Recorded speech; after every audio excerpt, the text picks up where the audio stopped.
사도 바울은 그 누구보다 마음이 뜨거운 사람이었습니다. 특별히 주님 주신 사명에 마음이 너무너무 뜨거운 사람입니다. 엠마오로 가던 두 제자를 주님이 만나셨을 때 그들에게 주셨던 선물은 다름 아니라 마음을 뜨겁게 하시는 것이었습니다. 마음이 뜨거워져야 주님의 일을 할 수도 있고 또 살아갈 수도 있는 것이죠. 그러면 사도 바울은 도대체 무엇에 그렇게 쫓겨서 무엇을 그렇게 붙잡으려고 그렇게 열심히 뜨거운 마음을 가지고 살아가야 했을까요? 오늘 그 비결을 우리가 배우기를 원합니다. 바울이 생명 걸고 지킨 것은 바로 주님이 주신 사명이었다는 것이죠. 자, 사도행전 20장 24절은 사도 바울이 그 뜨거움을 간직하고 사명을 위해 생명까지 드릴 수 있었던 비결이 여기 나옵니다. 함께 읽겠습니다. 시작. 내가 달려갈 길과 주 예수께 받은 사명 곧 하나님의 은혜의 복음을 증언하는 일을 마치려 하면은 나의 생명조차 조금도 귀한 것으로 여기지 아니하노라. 아멘. 즉 주 예수께 받은 사명, 사도 바울이 받은 사명이 뭘까요?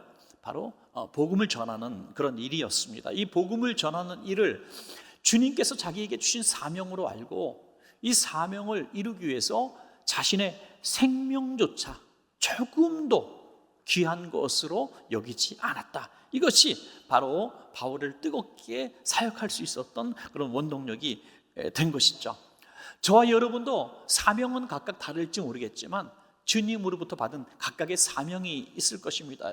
우리는 사명 따라 이 세상에 왔고 사명 따라 살다가 사명 따라 부르심을 받는 것이죠. 예수님은 비록 33년이라고 하는 짧은 삶을 사셨지만 십자가에서 주님 나라 부름 받을 때 뭐라고 말씀하셨습니까? 다 이루었다. 사명을 다 이루었다는 것이죠.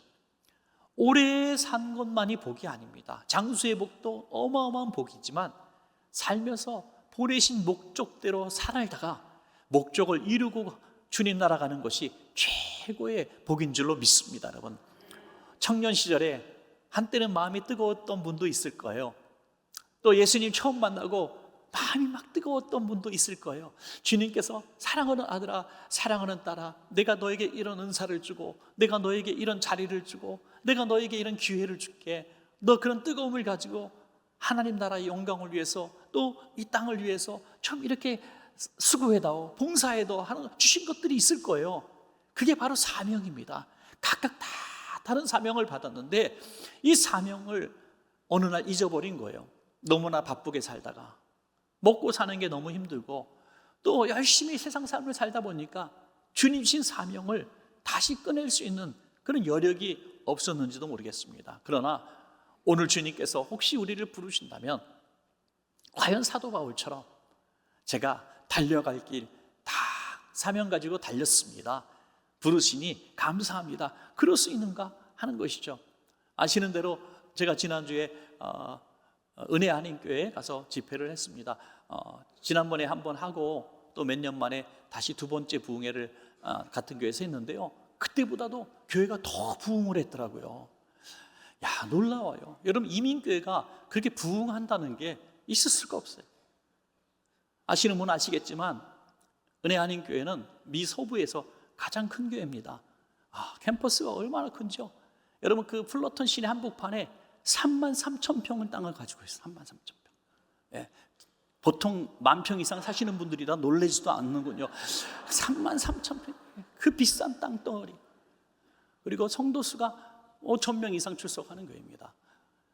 우리가 한국의 예산으로 치면 깜짝 놀랄 예산, 정말 어마어마한 예산을 가지고 그것을 놀라운 게 아니라 그 교회가 하는 영향력이 너무나 놀랍습니다.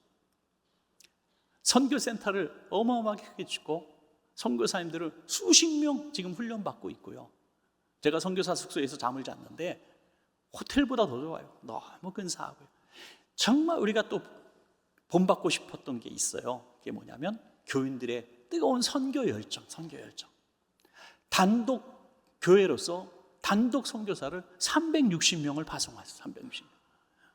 놀라운 일입니다, 여러분. 보통이 웬만한 교단 하나가 파송하는 인원보다 많아요. 그렇게 할 수 있었던 힘이 뭘까?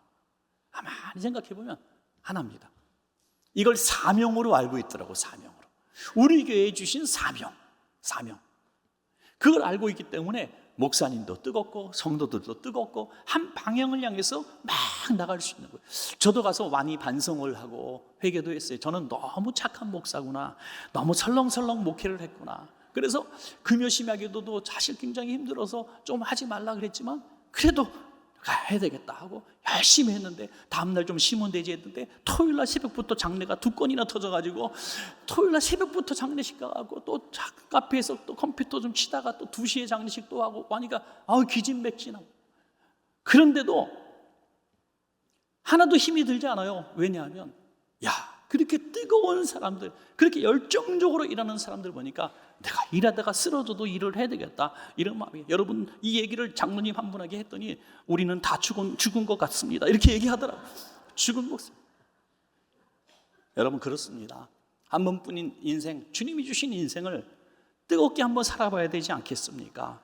그것도 하나님이 주신 사명 잘 붙들고 주님 부르시는 날에 제가 이 사명 주님 잘했죠? 감당 잘했죠? 하고 기쁘게 주님 나라 입성하는 우리가 되시기를 바랍니다. 여러분, 그 비결이 뭐냐? 바울 같은 그런 사명의 생명 걸 수 있는 마음이 돼야 되는데 그 비결을 오늘 성경에서 말씀하고 있습니다. 첫 번째로 부활하신 주님을 만났기 때문이다 하는 거죠. 부활하신 주님. 이번에 우리 주일학교 또 청년부들 위해서 우리가 계속 그렇게 기도했습니다. 모든 집회 가운데 누구를 통해서라도 어떤 상황 가운데서도 우리 자녀들이 꼭 주님 만나게 해주세요. 주님을 알게 해주세요. 주님 만나지 않고 신앙생활을 수십 년 해봐야 아무 소용없습니다. 어느 날 조금만 실현해도 조금만 이 이성적인 혼란 속에서 교회를 떠나게 되는 것이 너무 많습니다. 그러나 주님을 만난 사람은 흔들리지 않습니다. 여러분, 실존하시는 주님을 만나면 내 생각이 바뀌고요, 가치관이 바뀌고 인생이 무엇인가가 알게 된다는 것이죠. 그래서 사명을 찾게 돼요. 어린 학생들인데, 어린 청년들인데 눈빛이 반짝반짝한 거예요. 20대 초반의 젊은이가 이렇게 얘기하는 거예요. 주님이 나를 이 땅에 보내신 목적이 이거기 때문에 난 이 일을 위해서 생명을 걸겠다는 거예요. 여러분, 그렇게 20대 청년이 눈이 반짝반짝하고 말할 수 있다면 얼마나 미래가 밝겠습니까? 여러분, 보통 사람이 사람을 만나서 변화되는 역사가 있습니다. 그것은 개선되고 또 교화되는 정도겠죠. 뭐 좋은 사람 만나서 영향력도 받고 좋은 교육가를 만나서 어떤 교육을 받고 또 생활 습관도 예절도 갖출 수가 있습니다. 또 뭐 중독성 있는 악한 것들을 손댔다가도 좋은 사람 만나고 눈물과 사랑에 의해서 그 다 내려놓고 또 범죄의 속을 해서도 빠져나올 수도 있습니다. 그건 어떤 한계가 있어요. 그러나 이것은 내가 배워서가 아니라 누구의 영향을 받아서가 아니라 내 심령에서부터 쓴뿌리가 빠져나가고 내 생각이 하루아침에 완전히 바뀌어버리는 역사는, 내 꿈이 바뀌어버리고 미래가 바뀌어버리는 역사는 주님 만나지 않고는 있을 수가 없는 겁니다. 여러분, 살아계신 주님을 만나면 불가능한 일들이 가능하게 되고요, 쓸모없는 인간이 쓸모있는 사람으로 바뀌게 되고 무능한 사람이 능력 있는 사람으로 바뀌게 되는 것이죠. 집에서도 이 아빠가 없으면 좋겠다, 이 엄마가 없으면, 저 자식은 있으나 마나하다, 정말 페루나 같은 자녀라도 예수님 제대로 만나니까요 가장 좋은 귀한 가족이 되는 것입니다. 여러분, 바울은 주님 만나기 전에 자기는 나름대로 제일 괜찮은 사람인 줄 알았습니다. 남들이 볼 때도 그랬고 자신도 그렇게 생각했어요. 세상에서 제일 똑똑한 사람이 자기라고 생각했습니다. 최고 학부를 나왔고요, 또 사실 지식도 많습니다. 그리고 하나님을 자기가 굉장히 사랑한다고 생각했어요. 그래서 하나님을 잘 섬긴다고 이단자들인 예수님 믿는 사람들을 처단하기 위해서 얼마나 노력합니까? 그리고 애쓰고 힘쓰는 이 일들, 돈 준다고 하는 것도 아니고 누가 상 주는 것도 아닌데 하나님을 위해서 한다고 했던 일들이 바로 살인이었습니다. 살인. 그리고 그는 또 로마 시민권을 가지고 있습니다. 로마 시민권을 갖고 있다는 것은 그 당시에 신분적으로 가장 좀 존중받는, 또 고상하고 높은 그런 신분이죠. 그 천분자도 천부장 고급 장교도 돈 주고 사야 하는 그 신분을 그는 일찍부터 가지고 있었습니다. 그런데 그 모든 것들이 예수님을 만나는 순간 쓰레기가 돼버리고 배설물이 돼버린 거예요. 여러분, 아직도 예수님을 만났다고 하면서도 세상의 지식, 세상의 권세, 세상의 물질, 세상의 것들을 내 인생의 앞자리에 내세우고 이게 나다라고 말하는 사람은 지금 제대로 주님 만난 사람이 아니라고 저는 생각합니다. 주님을 제대로 만나면 모두 내가 가진 것들, 내가 할 수 있는 것들, 내가 자랑했던 것들은 다 쓸모없는 것처럼 보여지는 것이 정상입니다. 여러분, 왜? 예수님 만난 기쁨과 비교할 수 없기 때문이죠. 여러분, 예수님 만나기 전에 사도 바울도 나름대로 정의로운 사람이라고 생각했습니다. 사도행전 9장 1절을 보시면 사울이 주의 제자들에 대하여 여전히 위협과 살기가 등등하여 그랬습니다. 위협과 살기, 눈에 도끼가 가득 찼다는 거예요. 살기가 가득 찼다는 거예요.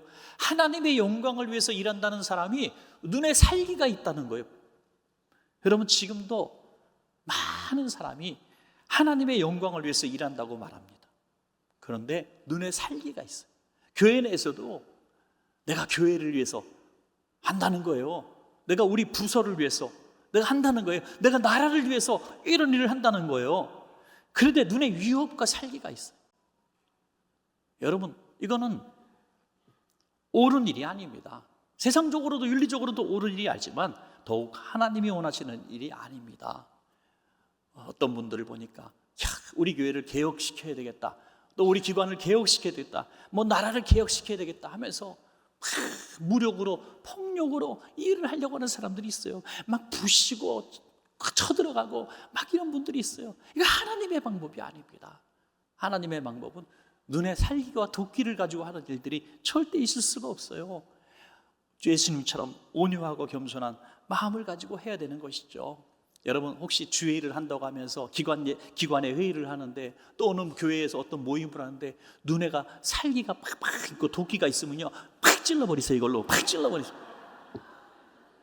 주회의를 한다는 사람이 살기 가지고 하냐고 해요.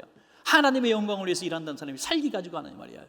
온유한 마음으로 예수님의 마음을 가지고 해야지. 이게 정상이 아닙니다, 여러분. 그런 사람들이 나라를 두 조각 내고 교회를 두 조각 내고 가정을 두 조각 내는 거예요, 여러분. 하나님의 사람은 평화의 사도입니다. 이런 평화의 사도.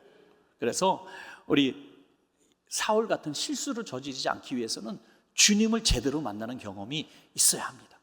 그날도 다메섹 도상에서 주님을 만나지 않습니까? 주님께서 사울아 사울아, 왜 내가 나를 박해하느냐. 아니, 내가 언제 주님을 만난 적도 없는데 주님 당신 누구십니까? 라고 얘기하니까 나는 내가 박해하는 예수다, 분명히 말씀하지 않습니까? 그때 그는 대혼란이 일어나는 거예요. 내가 정의롭다고 생각하고 내가 이게 사명이라고 생각해서 하나님의 영광을 위해서 내가 일한다고 그 정의감을 가지고 이 일에 내가 생명을 걸고 열심히 해왔는데 이것이 하루아침에 무너진 것이죠. 여러분, 그런 것 같아요. 이게 내 인생의 꿈이야, 비전이야, 사명이야 했던 일을 가지고 다 인생을 걸고 열심히 살아왔는데 그것이 어느 날 허무하게 느껴졌을 때 인생의 회의가 올 수밖에 없는 것이죠. 그런데 이런 일들이 결국에는 주님을 만나지 못한 까닭이라는 것이죠. 오래전에 대전에서 엑스포를 했었죠. 엑스포를 했을 때 참 어떻게 보면 참 놀라운 일이기도 하고 감사한 일이기도 했던 것이 뭐냐면, 대전 엑스포 할 때 이 기독교적인 관이 하나 생겼다는 거예요. 기독교관. 그게 뭐냐면 창조과학관이 생겼다는 거예요. 엑스포에서. 이게 놀라운 일이죠. 뭐 잠깐 서류를 못 보다가 다 끼워넣는지 모르겠지만 창조과학관이 생긴 거예요. 그래서 끝났어요. 엑스포가 끝나니까 이 창조과학관 시설이나 이게 너무 훌륭한 거예요. 그래서 버리기 아까워가지고 그대로 시설을 대전의 명문인 카이스트로 옮기게 된 거죠. 더 놀라운 일이 벌어진 거죠. 그 뛰어난 학생들이 있는 학교에 이 창조과학관이 옮겨지게 됐어요. 그러니까 사람들이 가만히 두고 보지 못하는 거죠. 이게 우리가 뭐 기독교 대학이냐, 무슨 창조과학이냐, 우리는 과학을 하는 사람들이 하면서 얘기가 나오기 시작했고 학내에 문제가 생기고 학교 밖에 있는 세력까지 거들어가지고 결국 폐쇄 명령이 떨어지고 폐쇄가 됐어요. 그리고 다시 열리지 못했습니다. 폐쇄가 됐어요. 그런데 여러분, 놀라운 사실은요,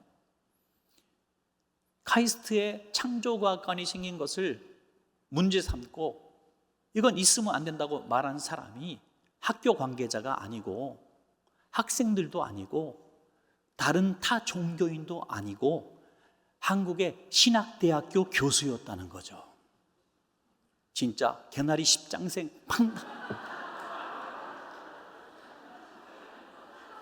제가 개나리 십장생 많이 얘기하니까 어떤 권사님이 진짜 절 찾아왔어요. 목사님, 제가 진짜 궁금해서 그러는데 그게 무슨 뜻이에요?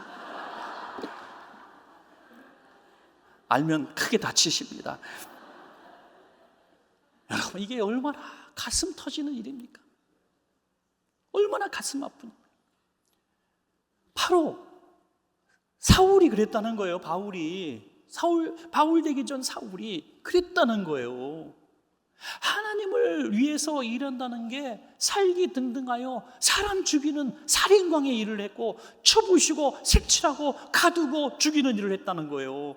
그럼 이게 어떻게 그리스도인의 모습이라고 볼 수가 있겠습니까? 특별한 사명이라고 생각했는지 모르겠어요. 자기가 나만 할 수 있는 사명이라고 생각했는지 모르겠어요. 그러나 주님을 만나지 못한 채로 뜨거움을 가지니 실수투성이고 다른 사람의 눈에 피눈물 나게 하는 이런 일들을 할 수밖에 없었던 것입니다. 여러분, 사명을 다시 재정립하기 전에 내게 주신 사명이 무엇인지, 또 내가 어떻게 사명을 감당해야 될지 생각하기 전에 내가 먼저 예수님을 만났는가, 본질적인 질문부터 해야 될 줄로 믿습니다. 여러분, 두 번째로 주님이 주신 사명이었기 때문에 이 사명에 생명을 걸 수가 있었습니다. 여러분, 한번 생각해 보실까요? 어떤 사명을 누군가 줬습니다. 내게 줬어요. 미션을 줬습니다. 그런데 이 사명의 내용이 귀합니까? 아니면 이 사명을 준 사람이 더 중요한 사람입니까? 여러분, 사람이죠. 제가 설교 준비하면서 아주 친절한, 아주 유치한 예를 하나 들겠습니다. 어제 회사원인데요, 어느 날 과장님이 저를 부릅니다. 김대리, 네, 저기 오늘 점심 때 우리 부서 좀 치킨이나 샌드위치 이런 거 먹고 싶으니까 가서 마음껏 사와, 음식 좀 사와. 네 하고 카드를 받고 가려고 하는데 사장님이 딱 들어오셨네. 김대리 마침 있었네. 나랑 같이 저 공장 좀 가자. 그러면요, 사장님 안 됩니다. 지금 과장님이 저에게 햄버거 사오라고 시켰기 때문에 저 지금 이제 샌드위치 사러 가야 됩니다. 이렇게 말하면 정신 나간 거잖아요. 그죠? 뭐가 중요합니까? 미션이 중요한 게 아니라 누가 시켰느냐가 중요한 거라는 거예요. 과장이 시켰을 때 내가 순종하려고 했는데 과장보다 더 위의 사람이 사장님이 시키면 사장님의 말을 따르는 것이 당연한 거잖아요. 예수님께서 우리에게 주신 사명은 그 어떤 사명보다 그래서 더 중요하고 우선순위가 있고 생명을 걸어야 한다는 것입니다. 여러분, 자, 사도행전 20장에 보면 그런 하나의 사건이 나오는데요, 한번 볼까요? 20장 22절에서 23절입니다. 보라, 이제 나는 성령에 매여 예루살렘으로 가는데 거기서 무슨 일을 당할는지 알지 못하노라. 오직 성령이 각 성에서 내게 증언하여 결박과 환난이 나를 기다린다 하시나. 어느 날 이 사도 바울이 마음이 뜨거워졌습니다. 예루살렘으로 가야 되겠다. 이제 구제헌금도 가지고 힘든 예루살렘 교회를 돕고, 모교회니까요, 모교회를 돕고 또 성도를 만나고 위로하고, 그리고 그 땅에 많은 우리 유대 동족인들을 내가 전도해야 되겠다, 이런 마음을 가지고 기도하고 있었어요. 그런데 성령님께서 자기가 그 예루살렘에서 당할 환난을 보여주신 거예요. 네가 가서 복음을 증거할 때 이런 결박, 다시 말해서 옥에 갇히는 일, 그리고 많은 고통이 너에게 따를 것이다. 그래서 너무 두려운 마음을 가지고 있었습니다. 그런데 많은 사람들이 같은 얘기를 하는 거예요. 이를테면 두로의 제자들이라는 사람들인데요, 두로의 제자들이 기도 중에 이 바울 선생님이 예루살렘에서 당하는 고난을 동일하게 본 거예요. 그래서 우리가 기도하는데요, 선생님 가면 안 됩니다. 가면 고통받습니다. 또 아가보 선지자라는 사람은 이 바울의 이제 허리띠 같은 것을 이제 끈이니까요, 그걸 빼가지고 하나의 연극을 합니다. 자기 손을 딱 감더니 결박을 한 모습을 하더니, 선생님 예루살렘에 가면 이렇게 됩니다. 당신 이렇게 됩니다. 우리 스키 드라마 하는 것 같잖아요. 그날 설교를 돕는 것 같아요. 이렇게 됩니다. 연극으로 보여줬습니다. 또 누가의 동역자 가이사랴의 성도들 똑같은 말을 계속해요. 한두 번이 아니라. 자, 여러분 어떻게 하시겠습니까? 1번, 이거는 하나님의 뜻이 아니고 참 많은 사람들이 이렇게 얘기하는 거 보니까 내가 예루살렘 가는 고집을 꺾어야 되겠다. 1번. 2번, 누가 뭐라 그래도 나는 내 고집대로 하리라. 2번. 3번, 하나님의 뜻이니 내가 순종하리라. 근데 순종이 하나님의 뜻이 무엇인지 모르니 더 기도해 보리라. 3번. 뭐겠습니까, 여러분? 답도 없어요, 여기는요. 저도 이런 비슷한 상황들을 날마다 만납니다. 답이 없어요. 답이 없어. 내가 하고 싶은 거 하겠다는 것도 아니고, 하기 싫어서 안 하겠다는 것도 아닌데, 많은 사람들이, 그것도 기도하는 사람들이 이건 하나님의 뜻이 아니라는 거예요. 어떻게 할까요? 이를테면 우리 성전 건축을 이제 해야 되겠어요.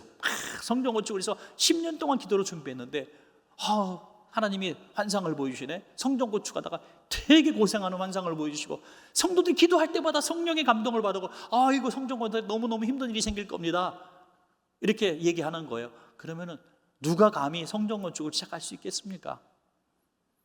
이 헷갈리고 판단을 내릴 수 없는 이 상황 가운데서 사도 바울은 어떤 판단을 내렸을까요? 바로 사도행전 20장 24절, 우리가 조금 전에 읽었던 그 말씀이 바로 바울의 갈 길을 보여준 그 절이라고 할 수 있습니다. 한번, 중요한 절이니까 제가 2번 읽게 됐는데요, 한번 같이 읽겠습니다. 시작. 내가 달려갈 길과 주 예수께 받은 사명, 곧 하나님의 은혜의 복음을 증언하는 일을 마치려 하면은 나의 생명조차 조금도 귀한 것으로 여기지 아니하노라. 아멘. 여기에서 길을 찾은 겁니다. 주 예수께 받은 사명이기 때문에 나는 가리라 한 거죠. 주 예수께 받은 사명, 직접 내가 받았다. 그러니 수많은 사람들이 했던 얘기는 뭡니까? 잘 들어보면 여기에 함정이 있습니다. 그 일이 중요하지 않다는 게 아니라 가면 고난을 당한다는 이야기뿐입니다, 여러분. 그 일을 하지 말란 얘기가 아니라 그 일을 할 때 고통이 따를 것이라는 경고였습니다. 하나님의 뜻이 복음을 가서 전하지 말라는 게 아니었다는 거죠. 많은 고난이 있을지라도 이것은 주님께서 내게 주신 사명이기 때문에 고난을 내가 받더라도 가야 되겠다, 뭐 죽더라도 가야 되겠다, 이게 바울의 결정입니다. 어렵다고 하지 말라는 게 아니죠. 고난이 있다고 하지 말라는 게 아닙니다. 사명이기 때문에 한다는 거예요. 수많은 선교사님들, 수많은 농어촌 목사님들, 우리 평신도 사역자들 정말 힘들고 어려운 일 하는 분들이 있어요. 우리 교회에서도 보면 참 칭찬할 만한 분들이 너무너무 많아요.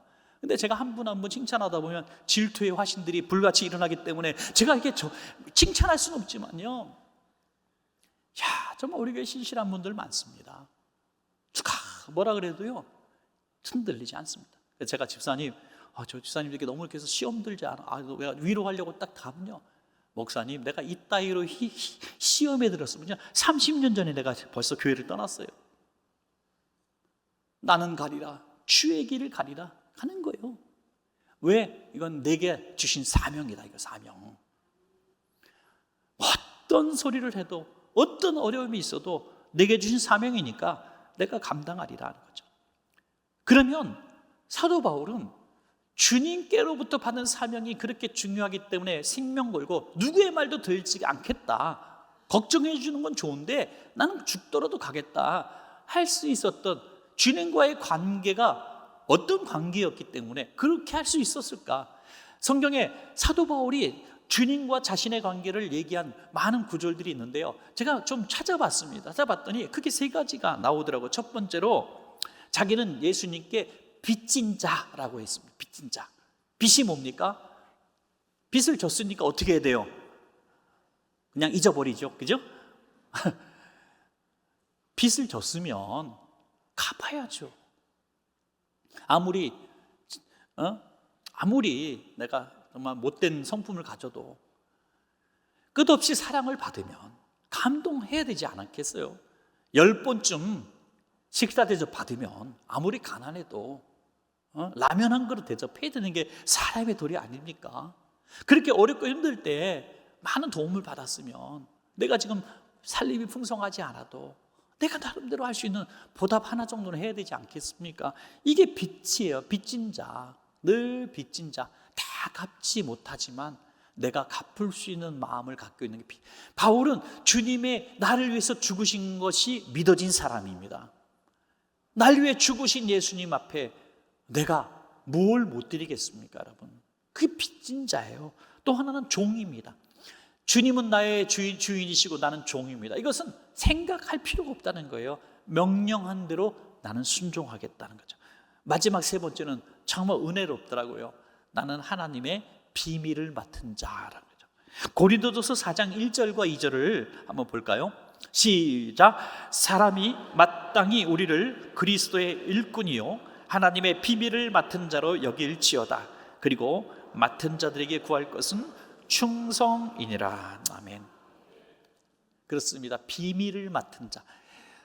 세상에서도 보면 직장이든 국가기관이든 그 정보에 접근할 수 있는 사람의 수준과 직급이 다 다릅니다. 뭐 상급, 5급 뭐 이런 것 기밀들은 그냥 아무나 볼 수 있겠죠. 유출돼도 그렇게 큰 문제되지 않습니다. 그러나 정말 중요한 탑시크릿 같은 것은 경영자나 제일 위의 사람만이 접근할 수가 있는 정보죠. 그게 하나님의 비밀이라는 거예요. 아무나 알 수 없는, 봉인되어 있는, 마치 그것이 하나님의 비밀인데 이걸 바울에게 맡겼다. 그런데 맡긴 이유가 뭡니까? 세상 그 누구도 이 비밀을 스스로는 알 수가 없다는 거예요. 볼 수가 없어요. 접근할 수도 없어요. 그래서 너에게 먼저 주니까 네가 이 비밀을 봉인을 해제하고 이 비밀을 온 세상 만방에게 다 밝혀라. 세상 모든 사람에게 밝혀라. 그게 뭡니까? 예수 그리스도가 날 위해 십자가에서 죽으시고 예수를 믿는 자는 구원받는다는 이 복음인 줄로 믿으시기 바랍니다. 여러분, 이 복음이 하나님의 비밀이에요. 이것을 내가 개방하고 사람들에게 가르쳐 주는 것입니다. 여러분, 이런 귀한 정보 생명을 걸만하지 않습니까, 여러분? 우리가 때로는 남들이 못 들은 정보를 들었을 때 막 얘기하고 싶어요. 요즘에 주식 많이 하시잖아요. 주식 많이 하시는데 우연히 내 친한 친구가 그 회사 다니는데 그 회사가 지금 뭐 엄청난 거 갖고 있어. 이거 기사만 나면 그냥 바로 그냥 팍 올라가. 그러면요, 이거 얘기 안 할 수가 없어요. 반드시 얘기하게 돼 있습니다. 어디 가면 몇 프로 세일한다더라. 이것만 가지고도 막 얘기해. 어디 가면 맛집이 있더라. 이건 내가 진짜 아무한테 안 가르쳐준다. 무슨 약을 먹었더니 살이 3kg가 빠지더라. 뭐 이런 거 말이죠. 이거 아무한테 안 가르쳐줍니다. 예? 그런데 이런 일들은 그냥 막 묻지도 않았는데 막 가르쳐주면서 예수님이 당신을 위해서 죽으셨습니다. 예수 믿어야 구원받습니다. 이 하나님 나라의 1급 비밀을 내가 알고 있는데 나만 알고 있는 거예요. 나만 알고 있는. 오죽하면 30년 동안 친구가 어느 날 교회를 나간대요. 너 교회 나가? 잘했다 얘. 그랬더니 친구가 별로 인상이 안 좋아. 난 교회 나갔더니 너무 좋더라 얘. 잘됐다 얘. 너는 내 친구 맞는데 30년 동안 친구하면서 나한테 교회 가자는 얘기 왜 한 번도 안 했니? 그렇게 좋은 건데 니만 좋아하니? 이렇게 얘기하면 어쩌시렵니까, 여러분? 네. 어쩌시렵니까? 둘 중에 하나일 거예요. 자기가 별로 안 좋던지 교회 다녔어도 예수 믿어도 별 볼 일 없다고 생각했는지 그 복음을 증거할 이유를 못 느낀 것인지 모르겠어요. 그러나 내가 예수님을 믿고 내가 너무 예수님 때문에 변화되고 내가 예수님 때문에 너무 행복하고 하루하루가 보람 있고 행복하고 꿈이 생겼다면 예수 믿지 않는 친구를 바라보면 이 비밀을 이야기 않고 어떻게 살아갈 수가 있습니까? 여러분, 저는 그래서 이렇게 생각해요. 전도자가 되기 전에 여러분들이 먼저 행복하시기 바랍니다. 먼저 행복했어야 돼요. 우리 교회를 자랑하기 전에 여러분들이 먼저 교회에서 행복하시기 바랍니다. 그러면 내가 예수 믿고 행복하고 우리 원천교회 일원이 된 것이 너무나 행복하면 저절로 얘기할 수밖에 없잖아요. 야, 너무 좋아요. 너무 행복해요. 당신도 이 행복을 알았으면 좋겠어요 하는 것이죠. 그래서 여러분들, 주님께로부터 받은 특별히 부여받은 이 사명, 복음을 전하는 사명을 우리가 잘 감당해야 될 줄로 믿습니다. 여러분, 마지막 세 번째는 주님이 주실 상급이었기 때문에 생명을 건 거예요. 뭐 올림픽같이 큰 경기, 여러분 그 어린 선수들이요, 가까이 가서 보면 내 자식은 못 시켜. 내 자식은 못 시켜. 진짜 힘들더라, 진짜. 야, 그러니까 애들이 그 동메달만 받아도요, 울컥해서 눈물. 이걸 위해서 초등학교 때, 중학교, 고등학교 때 남들 놀러 갈 때 체중 감량하고 죽도록 고생하면서, 진짜 죽도록 고생하면서, 그래서 그거 하나 받았을 때 굴컥 눈물을 흘리는 거예요. 얼마나 감격스럽겠습니까? 여러분, 우리가 하나님 나라 갔을 때 그런 감동이 있기를 축복합니다. 여러분, 사도 바울은 그걸 바라본 거예요. 자, 디모데후서 4장 7절에서 8절입니다. 한번 같이 읽겠습니다. 시작. 나는 선한 싸움을 싸우고 나의 달려갈 길을 마치고 믿음을 지켰으니 이제 후로는 나를 위하여 의의 면류관이 예비되었으므로 주 곧 의로우신 재판장이 그날에 내게 주실 것이며 내게만 아니라 주의 나타나심을 사모하는 모든 자에게도니라. 아멘. 이 디모데후서는요, 바울의 유언 서신입니다. 유언 서신, 마지막에 쓴 서신이라고 알려져 있습니다. 이때 유언과 같은 이 편지의 순교를 앞둔 상황 가운데서 이미 그는 보았습니다. 아, 이게 나의 마지막이구나. 그래서 이제 나는 달려갈 길을 다 마치고 믿음을 지켰다고 고백하고 있습니다. 저는 이 고백 속에, 구절들 속에 주님이 주신 이 사명을 바울이 어떻게 감당했다고 스스로 돌이켜 보았는지 세 단계로 볼 수 있어요. 첫 번째는 달려갈 길을 다 마쳤다. 두 번째는 믿음을 지켰다. 세 번째는 면류관이 예비되었다, 이거죠. 우리 모두에게 주어진 인생길 다 있습니다. 어떤 분은 10년, 어떤 분은 50년, 어떤 분은 100년 살 수 있어요. 동일한 것은 끝날 날은 다 있다는 것. 결국 다 종착지가 있습니다. 그 마치는 순간까지 뭘 지켜야 될까요? 보니까 믿음을 지켰다. 신앙은 한때의 뜨거움으로 지속되는 게 아니에요. 주님 만나는 날 그 순간에 믿음을 가지고 있어야 됩니다. 여러분, 믿음을. 그 믿음이 뭡니까? 나를 위해서 예비된 면류관을 주님이 들고 계신 것을 볼 수 있어야 된다. 마라톤 뛰는 선수가 힘들고 지치지만 끈기 있게 뛰면서 마지막 피니시 선에서 줄 다 들고 서 있는 그 줄이 눈앞에 보이는 거예요. 월계관이 보이는 거예요. 뛰자, 조금만 더 뛰자, 조금만 더 뛰자, 조금만 더 뛰자. 여러분, 우리에게 이 주어진 시간은 다르겠지만 결국 마치는 시간은 똑같을 거예요. 여러분, 사단 마귀가 그래서 이 면류관 받지 못하게 하기에는 세상에서 제일 강한 전략을 쓰는 게 우리를 아프게 하고 넘어지게 하고 힘없게 하는 게 아니라는 거예요. 세상 일에 바쁘게 하는 거라는 거예요. 세상 일에 바쁘게. 세상 일에 너무 바빠가지고 자꾸 뛰다가 좌우로 치우치는 거예요. 좌우치로. 이 일도 잠깐 하다가 다시 뛰다가, 요 일도 잠깐 하다가 다시 뛰다가, 여기에 잠깐 하다가 다시 뛰다가, 거기에는 쾌락과 중독과 명예와 권세와 재물과 즐거움들이 있었겠죠. 잠깐 하다 보니까 길을 끝까지 못 뛰는 거예요. 완주를 못 하는 거예요. 좌우를 치우치지 말고 종착지를 향해서 면류관만 바라보고 뛰어야 그 면류관이 내 면류관이 된다는 겁니다. 잘하였도다 착하고 충성된 종아라는 칭호를 받을 수가 있는 것입니다. 감사하게도 바울은 이렇게 얘기합니다. 이 상은 내게만 아니라 주의 나타나심을 사모하는, 주님의 재림을 기다리는 저와 여러분에게도 해당된다고 말씀하고 있는 것이죠. 여러분, 주님 앞에 서는 그 순간에 저는 주님 주신 사명을 잘 이루기 위해서 최선 다했고 생명을 여기다 걸었고 이만큼 이루었습니다. 주님 보실 때에 온전히 이루지 못했다 할지라도 나는 이 일에 생명 건 유일한 일이 주님 주신 사명이었습니다 라고 고백할 수 있는 저와 여러분 되시기를 간절히 축원합니다.